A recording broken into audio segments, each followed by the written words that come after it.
Delhi car வெடிப்பு சம்பவத்தின் எதிரொலியாக நாளை பாதுகாப்பு அமைச்சரவை கூட்டம் கூட இருப்பதாக தகவல் கிடைக்கப்பெற்றிருக்கிறது. மேலும் விவரங்களை எமது செய்தியாளர் பாரதி ராஜா வழங்கிட கேட்கலாம். பாரதி ராஜா, முழு விவரங்கள் என பதிவு பண்ணுங்க.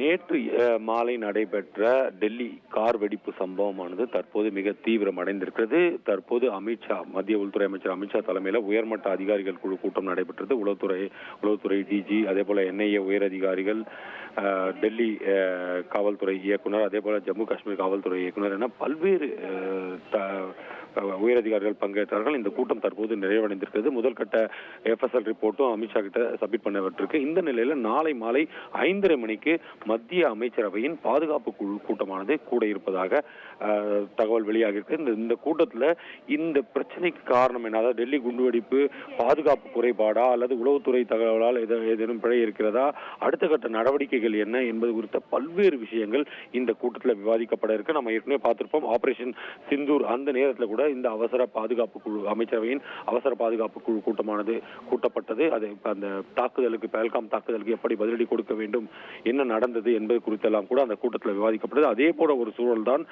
தற்போதும் ஏற்பட்டிருக்கிறது.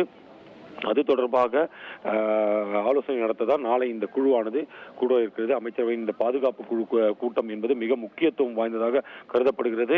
இந்த கூட்டத்தில் பிரதமர் மோடி பங்கேற்பாரா என்ற ஒரு கேள்வியும் எழுந்திருக்கிறது. என்றால் 2 நாள் பயணமாக பூட்டான் சென்றிருக்கிறார் பிரதமர் மோடி அவர்கள். இருப்பினும் அமித்ஷா இந்த கூட்டத்தில் பங்கேற்பார். இன்று அவரிடம் பகிரப்பட்ட அனைத்து விஷயங்களையும் நாளை அமைச்சரவை கூட்டத்தில் அவர் முன்வைக்க கூட வாய்ப்பு இருப்பதாக கூறப்படுகிறது. விவரங்களுக்கு நன்றி பாரதி ராஜா.